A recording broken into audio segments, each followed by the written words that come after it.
His hair was shoulder length, his youthful face hid behind an abundance of shaggy beard. Over tight, faded blue jeans and an old bulky knit, he had thrown his pride and joy, a sheepskin wrap. It had a hole in the center through which he put his head.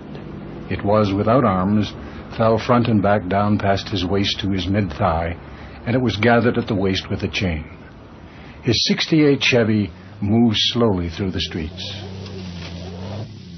It stopped, then started again, making a U-turn at the corner where the driver gazed through the darkness of the night to view the street markers. He was in unfamiliar territory. The houses were one-room frame, and most of them were bare of paint. Lights were few and glowed softly behind polythene, which substituted for storm windows. Up one side of the deserted street, down the other. Then on to the next block the old Chevy made its way. It stopped, and the door opened, and the young man with the long hair and the beard and the faded jeans and the sheepskin coat got out on the passenger side and walked to the gate of the house that was a duplicate of all those around it. He walked slowly up the walk, trying to see the house numbers through the dark.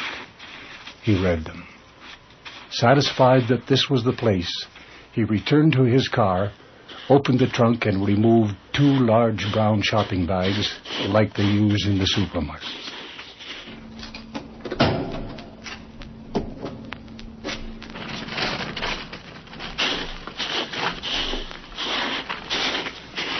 He returned to the front door of the old house and knocked gently. No answer. He knocked again. Then he heard the sound of children. The door opened, and in a brief second, through the dim light inside, he saw poverty at Christmas time. The floor was bare.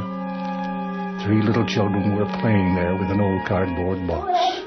The kitchen table was covered with tattered oilcloth and was surrounded by 4 bare wooden chairs.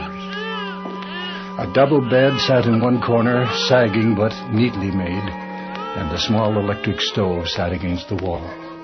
A young woman, perhaps in her late 20s, but looking tired and older than her years, came to the door, scooping up the smallest child as she did. The other child, who had opened the door, looked at the stranger outside, then stepped back, glancing quickly at her mother. "Good evening, ma'am. These are gifts for the little ones from Santa's Anonymous," the young man said.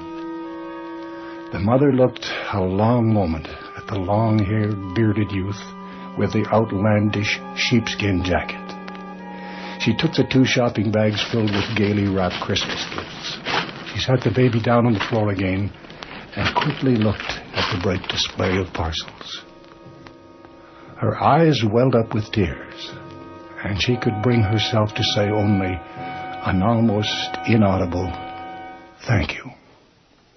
"You're welcome, ma'am," the youth said as he turned to go, "and have a very Merry Christmas." And then it happened. Just as his foot hit the top step of the old porch, as the door was about to close behind him, a small child's voice said, "Mommy, was that Jesus?" It hit Trip hammer hard, and the young man stopped for the briefest moment. His chin dropped to his chest, and an almost overwhelming emotion swept through him.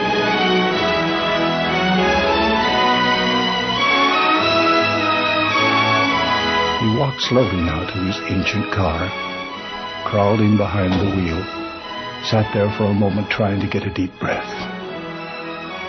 He wiped a tear off his bearded cheek and drove off into the night. It hadn't happened before. It might not ever happen again. But that small child in that small house on Maple Street gave this strange lad in the sheepskin coat the most beautiful Christmas gift he had ever received.